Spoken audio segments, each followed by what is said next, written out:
जन जागृति साक्षरता अभियान में आपका स्वागत है। अब हम बात करते हैं डेटा टाइप की। डेटा टाइप क्या होती है?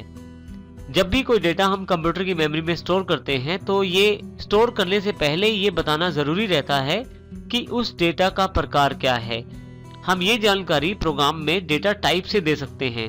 डेटा टाइप के द्वारा हम डेटा के प्रकार की जानकारी ले सकते हैं कि स्टोर किए जाने वाला डेटा किस प्रकार का है। यदि आप यहाँ एग्जाम्पल में देखें तो x, y और z तीनों न्यूमेरिक डेटा अर्थात नंबर्स को स्टोर करते हैं, और यहाँ पे जो p वेरिएबल है ये अल्फाबेट जो a है उसको स्टोर करता है। q जो है वो डेसिमल अर्थात फ्रैक्शनल वैल्यू को स्टोर करता है। यहाँ पे इसका अर्थ ये हुआ कि अलग अलग वेरिएबल अलग अलग प्रकार की डेटा को स्टोर कर रहा है, परंतु हमें ये बताना जरूरी हो जाता है कि हम किसी वेरिएबल में क्या स्टोर करना चाहते हैं।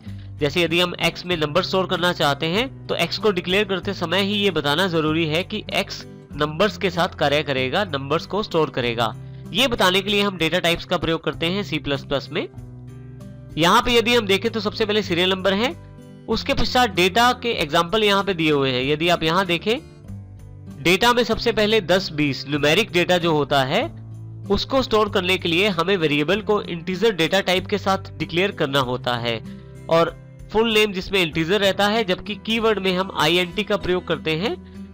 यदि हम वेरिएबल डिक्लेयर करते समय इंट का प्रयोग करें वेरिएबल के साथ तो उसका अर्थ होगा कि वो वेरिएबल नंबर्स को स्टोर करेगा।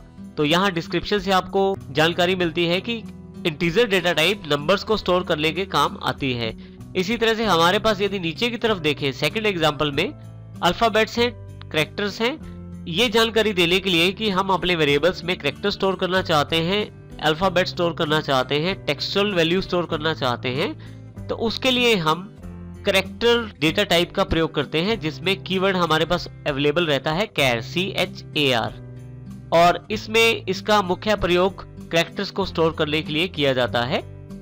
थर्ड और फोर्थ एग्जांपल में यदि आप देखें तो दोनों फ्लोट और डबल डेटा टाइप अवेलेबल हैं, जिनका प्रयोग हम ये जानकारी देने के लिए करते हैं हम वेरिएबल में डेसिमल वैल्यू स्टोर करना चाहते हैं, जैसे 10.5 या 20.30। अब यदि आप यहाँ देखें तो फुल नेम फ्लोट है और कीवर्ड भी फ्लोट रहता है, और इसी तरह से डबल में फुल नेम तो डबल रहता है और साथ ही कीवर्ड भी डबल रहता है। जब हम डिक्लेयर करते हैं वेरिएबल, हम इसके साथ यदि डिक्लेयर करते हैं फ्लोट या डबल के साथ वेरिएबल डिक्लेयर करते हैं तो उसका अर्थ होता है कि ये वेरिएबल फ्रैक्शनल वैल्यू को स्टोर करेगा। इसी तरह इस चार्ट में लास्ट एग्जांपल जो हमारे पास उपलब्ध है बुलियन डेटा टाइप का है। यदि हम किसी वेरिएबल के साथ बुलियन डेटा टाइप लगा देते हैं तो उसका अर्थ है कि वो वेरिएबल ट्रू या फॉल्स में से एक वैल्यू स्टोर कर पाएगा, या तो ट्रू या फॉल्स। इसके लिए हम कीवर्ड का प्रयोग करते हैं बूल, जिसके द्वारा हम बुलियन डेटा टाइप को डिफाइन करते हैं, और इसका मुख्य कार्य ट्रू और फॉल्स वैल्यूज को ही स्टोर करना होता है। यहाँ पे यदि आप लास्ट कॉलम देखें तो सबसे इंपॉर्टेंट पार्ट ये रहता है, हर एक वेरिएबल जिसको हम बनाते हैं किसी डेटा टाइप के साथ डिक्लेयर करते हैं उसको मेमोरी पे जगह चाहिए होती है। कोई वेरिएबल कितनी मेमोरी प्राप्त करेगा इसकी जानकारी हमें उसकी डेटा टाइप से मिलती है। यदि डेटा टाइप इंटीजर है तो कंप्यूटर में वैल्यू स्टोर करते हुए वेरिएबल 2 बाइट्स का स्पेस लेगा या 2 बाइट्स की मेमोरी लेगा। यदि कैरेक्टर वेरिएबल है तो 1 बाइट की मेमोरी लेगा स्टोर करते समय डेटा को। फ्लोट डेटा टाइप का वेरिएबल है तो 4 बाइट्स लेगा मेमोरी में स्टोर करते हुए डेटा को, और डबल डेटा टाइप का वेरिएबल है तो 8 बाइट्स का यूज करेगा मेमोरी में स्टोर करते हुए डेटा को। इसी प्रकार से बुलियन जो डेटा टाइप है उसका यदि कोई वेरिएबल है तो वो 1 बाइट लेता है डेटा को स्टोर करने के लिए। तो इस प्रकार से मेमोरी सेगमेंट भी इंपॉर्टेंट रहता है। हम इसकी जानकारी भी आने वाले चैप्टर्स में लेंगे, लेकिन यहाँ पे मुख्य बात हमारे पास यही है कि जब भी हम कोई ऐसा वेरिएबल बनाना चाहते हैं जो न्यूमेरिक डेटा स्टोर करे तो हम इंटीजर के साथ डिक्लेयर करेंगे। कोई ऐसा वेरिएबल जो कैरेक्टर स्टोर करना चाहता है तो कैरेक्टर डेटा टाइप के साथ, और यदि कोई वेरिएबल फ्रैक्शनल डेटा या डेसिमल डेटा स्टोर करना चाहता है तो फ्लोट या डबल का प्रयोग करेंगे, और किसी वेरिएबल में यदि हम ट्रू या फॉल्स स्टोर करना चाहते हैं तो उसके लिए हम बूल कीवर्ड का प्रयोग करते हुए उस वेरिएबल को डिक्लेयर करेंगे। अब यहाँ पे हमने डेटा टाइप और वेरिएबल नेम दोनों की जानकारी प्राप्त कर ली है, तो अब हम यहाँ देखते हैं किस प्रकार एक वेरिएबल को वैल्यू दी जा सकती है। देखिए यहाँ पे इंटीजर सैलरी एक वेरिएबल क्रिएट किया गया है। सैलरी वेरिएबल का नाम है और इंटीजर उसकी डेटा टाइप है, अर्थात हम सैलरी में नंबर स्टोर करना चाहते हैं। अब सैलरी में हमने यहाँ नंबर स्टोर करने के लिए इक्वल टू 10 कर दिया है, जिसमें 10 को हमारी सैलरी में असाइन कर दिया जाएगा।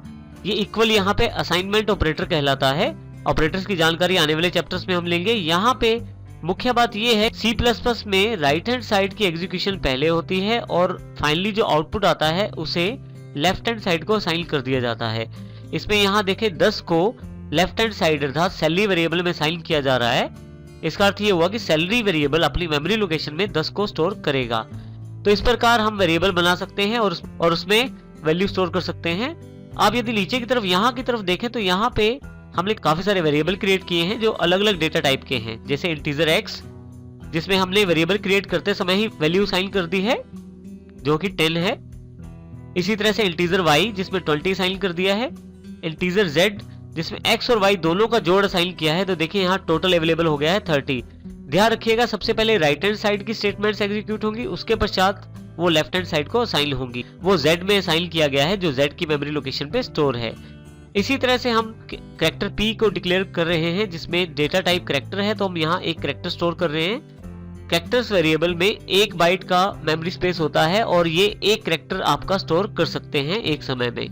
इसी तरह से फ्लोट q जिसमें मैंने 10.86 वैल्यू को स्टोर किया है। यहाँ पे यदि आप देखें तो 10.86 वैल्यू यहाँ पे स्टोर है। इस प्रकार से हम वेरिएबल्स को क्रिएट कर सकते हैं, उनमें वैल्यू असाइन कर सकते हैं जो उनकी मेमोरी लोकेशन में जाकर स्टोर हो जाती हैं।